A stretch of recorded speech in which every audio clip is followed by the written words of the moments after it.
자, 여러분 홍기찬입니다. 지금 공채 준비를 하고 계실 텐데요. 우리가 취업을 하는 데 있어서 제일 먼저 해야 되는 건 어디를 써야 되냐. 그러니까 내가 어떤 산업과 무슨 기업과 무슨 직무에 도전해야 될까. 그 고민을 하죠. 근데 중요한 건 우리가 한 가지 기업만 쓰는 친구는 없단 말이죠. 굉장히 다양한 기업들에 도전을 하게 돼요. 그 다음에 여러분들 이 기업들의 각기 또 수많은 자소서를 이제 여러분들 쓰게 되고, 그 다음에 만나는 관문이 이제 인적성 관문입니다. 일반적인 대기업 공채가 흘러가는 흐름인데, 중요한 건 여러 가지 기업도 우리가 지원하게 될 텐데, 그러면 이제 인적성도 유형들이 조금씩 다 다른데, 이 기업들의 서류가 다 붙을 거라고 확신하는 친구들은 사실 없죠. 그렇다 해도 이 준비를 안 하게 되면 열심히 자소서 쓰는 이유는 결국 이 허들을 넘기 위함인데, 이걸 넘을 수 있는 여러분들의 능력이 부족하게 되면 취업은 현실적으로 어렵잖아요. 그래서 우리 인적성 마스터 교재는 그 어떤 교재보다 굉장히 폭이 넓어요. 여러 가지 인적성 유형들을 포함하고 있기 때문에 오늘은 제가 오리엔테이션 시간을 통해서 인적성 시험이 도대체 어떻게 흘러가고 있는지, 또 우리 인강은 어떻게 구성되어져 있는지, 아주 복잡다양하고 경험이 많은 친구들은 좀 빨리빨리 시간 재고 풀 텐데, 또 처음 하는 친구들은 뭐가 뭔지 잘 모를 거예요. 그래서 그 내용들을 좀 가늠하는 시간 가져보도록 하겠습니다. 이런 괴상한 시험, 이런 어려운 시험을 지금 여러분들한테 왜 출제하냐. 여러분들 요거 책 보면서 아주 좀 가슴이 먹먹할 거예요. 근데 그 이유를 좀 생각해 보면 어떨까 싶습니다. 회사 생활을 하다 보면 우선은 우리가 친구들 사이에서는 대화로 이야기를 풀어 나아가지만, 조직의 보고 체계를 통해서 커뮤니케이션을 진행하게 됩니다. 그러니까 여러분들은 수많은 보고서를 작성하게 되고 이메일도 써야 되고, 그걸 내부적으로 소통하기도 하고 또 외부에 보내기도 하죠. 그러니까 우리가 여러분들이 회사 입사하고 나선 직무가 무엇이든지 간에 다양한 보고서 작성이 이루어져야 되니까 거기는 어휘력도 정확하게 알아야 되고, 정확한 독해 실력도 또 갖고 있어야 되고, 작문 실력도 갖고 있어야겠죠. 그래서 언어적인 역량을 모든 기업들이 좀 봅니다. 그 다음에 두 번째는 여러분들 회사 생활 하다 보면, 편의점 영업을 하다 보면 그 각 지점들마다 그러니까 나오는 영업 데이터, 실적들이 있죠. 그 실적들을 잘 분석해서 향후 우리 회사 영업 전략을 어떻게 짜야 될까, 때로는 경쟁사의 데이터를 분석하면서 저 회사는 어떤 마케팅 전략을 쓸까, 이렇게 데이터 분석에 대한 역량도 필요해요. 그러니까 반도체 파트에서 업무를 수행하다 보면 공정에서 수많은 데이터들이 나오는데, 그 데이터들 사이에서 튀는 데이터를 확인하여 빠르게 품질 불량의 원인을 찾아 나아갈 수 있는 역량도 여러분들한테 중요하죠. 그러니까 수리적인 분석 능력을 여러분들한테 요구합니다. 그 다음에 때로는 논리적인 추론이 필요할 때도 있어요. 지금 중국발 바이러스 때문에 사람들이 배달 어플리케이션을 더 많이 사용한다. 그럼 그거에 맞춰서 우리 유통기업은 어떤 홍보 전략과 영업 전략에 변화가 있어야 될까? 미중 간의 무역 분쟁이 계속 격화되고 있다? 그럼 하웨이가 미국에 통신 장비를 못 팔게 되니까 삼성전자의 네트워크 사업본부는 중계기 판매를 통해 위에 어떤 전략을 짜야 될까? 이렇게 나오는 상황들을 정확하게 분석할 수 있는 추론 능력이 또 여러분들한테 필요하죠. 그래서 이제 추리 영역이 존재하는 거예요.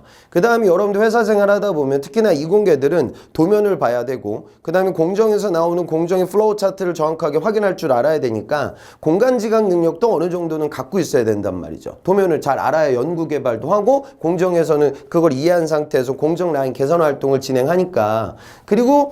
그래서 공간지각 능력을 여러분들한테 확인하는 거고요. 때로는 특히나 문과 학생들이 지금 이 방송을 보고 있다고 하면 지금 20년 공채에서 또 은행권이 차지하는 비중이 크단 말이죠. 그러면 금융권에 내가 도전해야 되는데, 그러기 위해서는 기본적인 거시경제 지표에 대한 상식, 그 다음에 영업과 마케팅을 하는 친구들은 영업 전략을 짜기 위해서 마케팅에 대한 기본기도 좀 알고 있어야 될 거예요.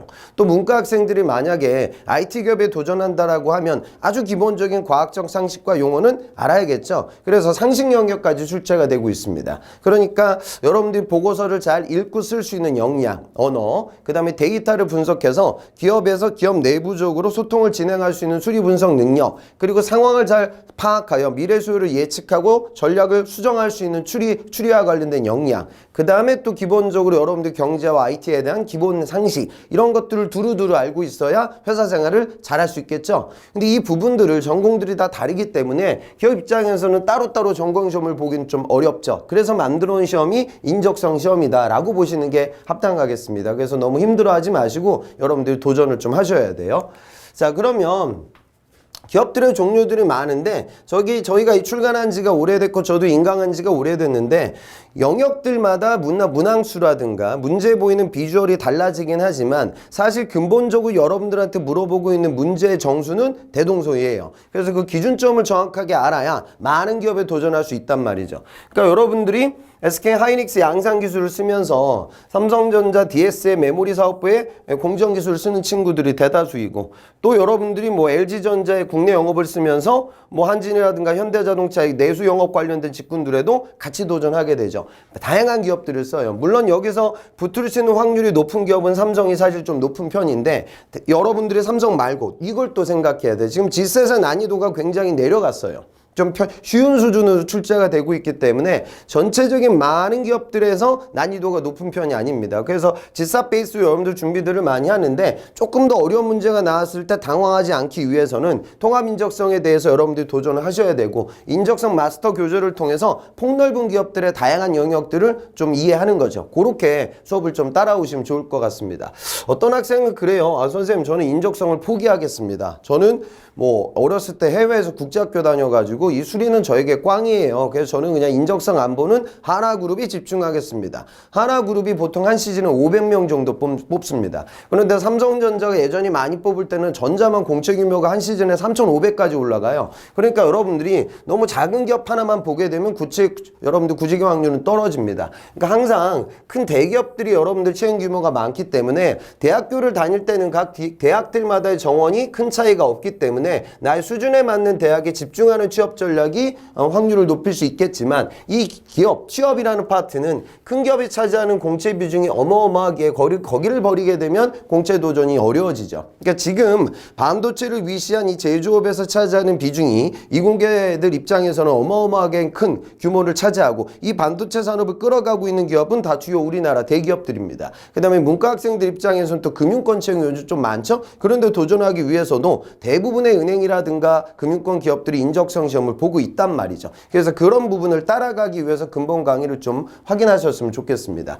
그리고 NCS와 여러분들 민간 기업을 같이 도전하는 친구들이 많거든요. 그러니까 삼성전자 단지총괄 인프라 기술에 도전하는 친구들이 한 수원을 많이 쓰고 또 인국공 준비하는 친구들이 또 대한항공도 같이 도전하게 되는 이런 상황이죠. 그래서 통합인적성과 NCS를 또 같이 준비하는 것도 좋고 몇몇 공기업들은 또 필기시험이 또 부활되고 있기 때문에 경우에 따라서는 NCS보다는 좀 민간 기업이 집중하는 구직자들도 있거든요. 그런 분들 입장에서는 지금 이 교재와 인강이 많은 도움이 될 겁니다. 그렇게 여러분들 따라오시면 좋을 것 같아요.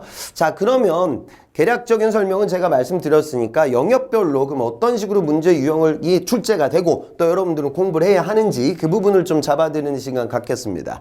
자, 그럼 여러분 영역별로 들어가서 어떻게 여러분들 공부를 해야 되는지 좀 말씀을 드릴게요. 회사에서는 기본적인 언어 능력을 보고서를 쓰고 또 읽는 데 쓴단 말이야. 그러면은 보고서 리딩할 때 단어를 잘못 해석하거나 쓸 때 단어를 잘못 초이스해가지고 그릇된 단어가 거래처에 나갈 수는 없잖아요. 그죠? 그래서 기본적으로 단어 간의 관계에 대해서 여러분들 학습을 진행하게 되고요. 두 번째는 여러분들 계약서에 있는 내용들 어때요? 절대 실수가 있어서는 안 돼. 정확한 독해가 필요하죠. 근본 강의를 통해서 비문학 지문들을 어떻게 하면 논리적으로 체계적으로 독해하고 또 우리에게 무엇이 중요해? 시간이 부족하잖아. 특히나 이공계들이 여기가 낙하니까 강의를 들으면서 체계적으로 논리적으로 빠르게 독해할 수 있는 스킬에 대해서 말씀을 드리도록 할게요. 그 다음에 우리가 보고서 쓰다가 또 실수가 있어서는 안 되니까 어법 관련된 부분들 문장 수정 파트도 소소하게 담아놨습니다. 그래서 이 부분을 여러분들이 이제 공부를 하셔야 되고요. 그 다음에 이제 수리로 넘어가게 되면 응용 계산은요. 중학교 산수예요. 그러니까 여러분들이 이걸 수학이라고 생각하지 마세요. 거의 적성에서 나오는 수리 영역은 덧셈 뺄셈 곱하기 나누기로 출제가 돼요. 제일 중요한 게 뭐야? 사실은 나눗셈이니까 우선은 방정식 파트는 그냥 간단하게 여러분들 중학교 때 배웠던 연립방정식을 많이 까먹었잖아요. 그래서 나오는 일반적인 거속시 문제, 농도 문제, 일률 문제, 또 경우의 수와 그것과 관련된 확률 문제 요 까먹었던 내용들을 정리하자고요. 그러니까 보면 인적성 잘 붙는 친구들이 과외 아르바이트 오랫동안 했던 친구들이 잘 붙어요. 이 소리는 뭐예요? 못하시는 게 아니에요. 여러분들 지금 잠시 까먹으신 거예요. 그래서 인강을 들으면서 리마인드하는 그런 시간을 가질 거고요. 그 다음에 자료 해석이 또 아주 중요하잖아. 그치? 그러니까 4층 연산에서 특히나 중요한 게 나눗셈이거든요. 그러니까 다음 중 증가율을 구하라.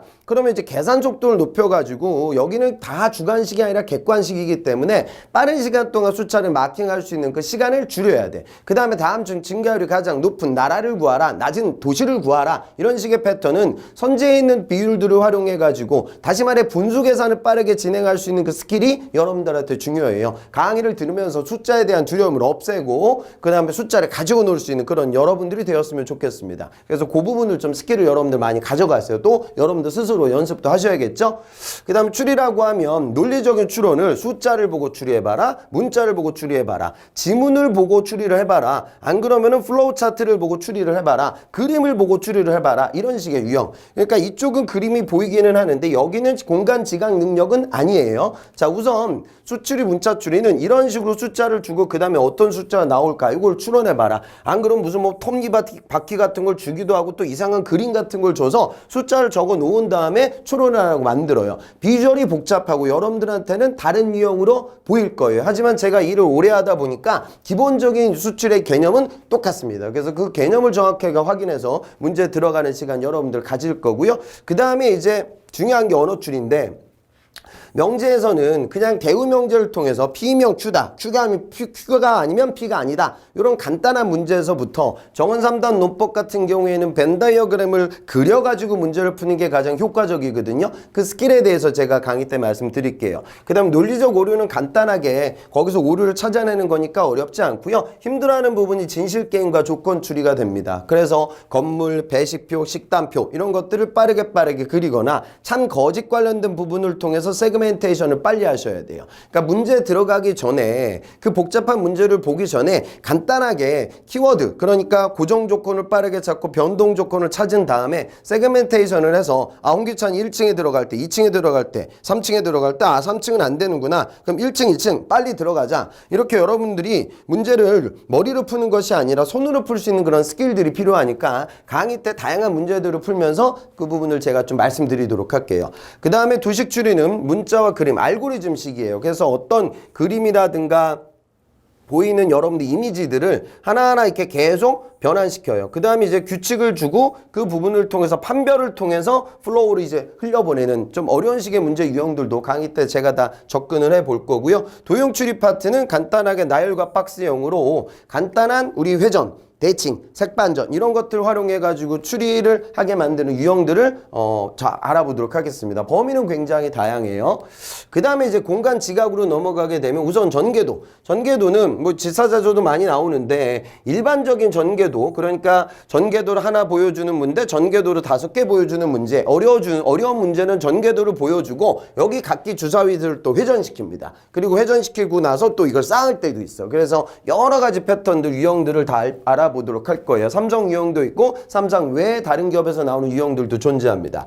블럭은 2개의 블럭을 합쳐서 뭐가 나올 거냐? CJ 유형. 그 다음에 전체 블럭에서 블럭을 빼고 남겨지는 놈이 무엇이냐? 삼성 유형. 그런 식의 패턴들을 적층법으로 문제를 풀게 되면 문제 풀기가 수월해지니까 제가 그 방법론에 대해서 말씀을 드릴게요. 그 다음에 도형은 입체도형을 마구마구 돌리거나 위에서 봤을 때, 앞에서 봤을 때, 옆에서 봤을 때 이런 뷰를 보여주고 뭐 제대로 된 걸 골라라 이런 식의 패턴이니까 3D 관련돼서 공간지각 능력에서 어떤 도형은 전체를 봐야 되고 어떨 때는 미시적인 마이크로한 부분을 봐야 되고 어쩔 때는 보기가 5개 너무 많으니까 2개 선제만 범위를 좁혀가지고 확인해가지고 소거법으로 문제에 제가 다가갈 건데 그런 방법론에 대해서 말씀드릴게요. 그 다음에 종이 접기는 종이를 빡빡빡빡 접어요. 다양하게 접어요. 그 다음에 구멍을 빵빵빵 뚫어요. 그리고 펼쳤을 때 어떤 쉐입이 잡힐 거냐. 안 그러면 접은 다음에 또 가위로 잘라요. 그냥 펼쳤을 때 어떤 쉐입이 잡힐 거냐. 안 그러면 자르지는 않고 앞으로 접고 뒤로 접고 앞으로 접고 뒤로 접고 그 다음에 맨 마지막에 시험지에는 이 면을 보여주는데 시험지 안 보이는 뒷면은 어떻게 생겨 먹었냐. 그러니까 이런 것들도 제가 BP라고 얘기하는데 항상 뒷면을 직접적으로 생각하셔야 되고 파티클 단위로 문제를 풀어야 되는데 그런 스킬에 대해서 말씀드릴게요. 이건 대표적으로 삼성에서 많이 나오는 유형 중에 하나이고요. 그 다음에 조각은 2D예요, 이건. 평면을 잘라가지고 나올 수 없는 파티클을 골라라. 여기 있는 파티클들을 너한테 알려줄 거니까 이걸 합쳐가지고 나올 수 있는 쉐입을 골라라. 이런 식의 문제 유형들도 알아보도록 하겠습니다. 굉장히 다양해요, 지금 유형들. 그런데 우리 책에 유형들이 많으니까 다양한 유형들을 알 수 있게 될 겁니다. 사무지각 파트는 그다지 여러분들 어려워하진 않는데 코드 넘버식으로 빠르게 이걸 매칭시킬 수 있는 그런 문제, 안 그러면 여기 나와 있는 복잡 다양한 표에 나와 있는 부분 중에 틀린 부분을 찾는 문제, 특수 유형이니까요. 요것도 제가 강의 때 접근할 수 있는 방법론 말씀드릴게요.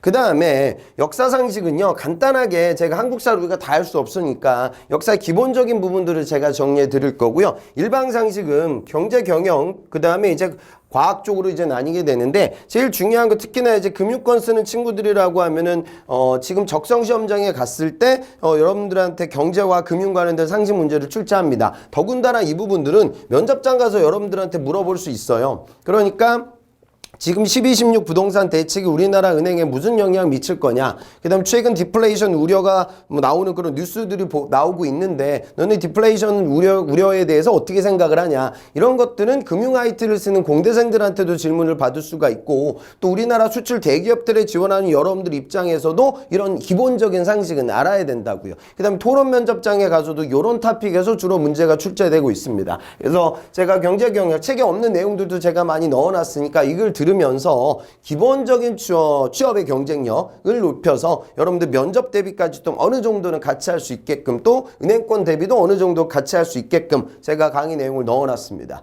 지금 이야기하면서도 저도 숨찬데 할 것들이 참 많아요. 그래서 그런 부분들 좀 여러분들 체킹하시기 바라고 최대한 빨리 이 시험을 준비하셨으면 좋겠습니다.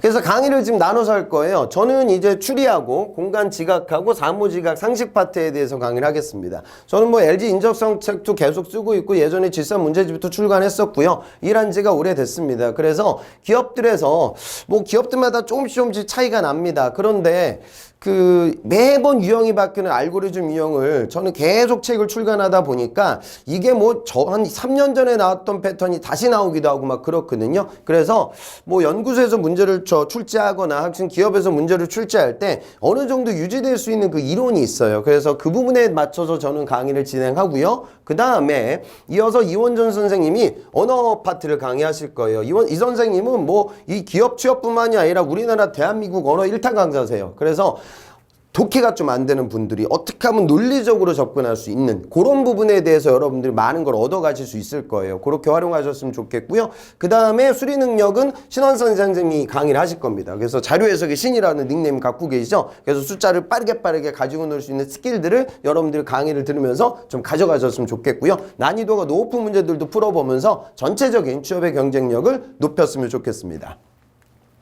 그렇게 이제 강의가 이제 진행이 돼요. 그래서 여러분들 우선은 처음 하는 친구들은 강의를 이제 들으면서 이론과 접근법과 기본적인 풀이 방법론을 익히고, 그 다음에 또 여러분들이 또 풀어보셔야 돼요. 풀어보고 그 다음에 지금 3명의 선생님들이 하시는 그런 스킬들을 여러분들이 직접적으로 적용시켜보는 그 연습을 하는 거죠. 그래서 적성이라는 건 제가 보기에 그런 것 같아요. 이 파트는 고시 공부는 아닙니다. 그러니까 이거 6개월 정도 공부해가지고 실력이 꾸준히 올라가서 합격하고 그렇진 않거든요. 보통 한 달, 2달 정도 이 시험을 준비하는 거, 익숙하게 만드는 거. 그러니까 추리 영역을 어느 정도 풀다 보면 문제가 이렇게 나오는구나. 이게 시각적 사고에 나오는 이런 공간 지각의 어려운 도형들을 여러분들 풀어보면 시험장에서 당황하지 않아요. 그런데 처음 시험장에서 그걸 느끼게 되면 사실 맞추기가 너무나 힘들거든요. 그리고 점점점 문제집도 많아지고 또 여러분들 준비들을 처음서부터 오래 하고 또 올드루키들이 많으니까 이미 이런 시험을 준비하고 떨어졌다가 회사 다니면서 다시 더 좋은 기업에 가기 위해서 지금 이 인강을 듣는 올드루키들도 있단 말이죠. 그래서 그대로 있으면 여러분들 뒤처지는 거니까 빨리 시장으로 들어오셨으면 좋겠고, 또 20년 하계 인턴을 준비하는 친구들이라고 하면 또 여러분들의 경쟁자들이 그다지 경쟁력이 있진 않아요. 서로 모르는 상황이야. 그리고 내가 이 문제를 풀 때 너무 어렵다? 나한테만 어려운 게 아니잖아요. 다른 친구들도 어려운 거니까 자신감을 갖고 노력을 하세요. 어떤 기업들은 그냥 앞에서 잘라요. 삼성 같은 기업들은 그냥 무조건 잘 붙어요. 수능처럼 그냥 여기 시험 보고 나서 앞에 있는 애들을 면접장으로 올리는데, 또 어떤 기업은 뒤에서 자라는 기업들도 있어요. 그러니까 이 친구는 언어 능력이 현저하게 문제가 된다. 수리력이 너무 떨어지는데 탈락. 그러니까 내가 여기 못 간다고 해서 이 시험을 다 버리게 되면 이런 기업에서도 떨어져요. 어느 정도 좀 실력이 부족한 친구들도 이 정도 수준까지는 누구나 올라올 수 있으니까 여러분들 전향적으로 적극적으로 도전해 보셨으면 좋겠습니다. 그래서 지금 전체적인 과정들을 이제 말씀드렸고요. 이제는 여러분들이 구체적인 강의를 이제 듣는 건데 좀 듣다가 야, 저 어려워진다 포기 이러지 마시고요. 차근차근 학습을 진행하셨으면 좋겠고, 그 다음에 강의만 듣고 끝나서는 안 돼. 야, 저 신원쌤 잘 푸시네, 뭐 수잘 갖고 노네. 야, 홍기찬쌤 저 보니까 뭐 저게 어떻게 보이는 거야, 나 눈에 안 보이는데, 감탄할 것이 아니라 여러분들 스스로 하는 연습이 더 중요합니다. 그래서 강의와 연습을 같이 병행해서 합격까지 가는 그런 여러분들이 되셨으면 좋겠습니다. 자, 그럼 개괄적인 설명은 뭐 이쯤에서 간단히 마무리 짓고요. 이제 각 영역별로, 그러니까 또 듣다 보면 저게 뭐지 아직 여러분들 세부적으로 모를 거예요. 그런데 문제에 있는 유형들과 선생님 강의 내용들 매칭시키다 보면 어느 정도 와닿을 겁니다. 자, 그럼 오리엔테이션은 이쯤에서 마무리 짓도록 하고요. 이제 구체적인 학습 내용으로 파이팅 하면서 들어가 보도록 하겠습니다.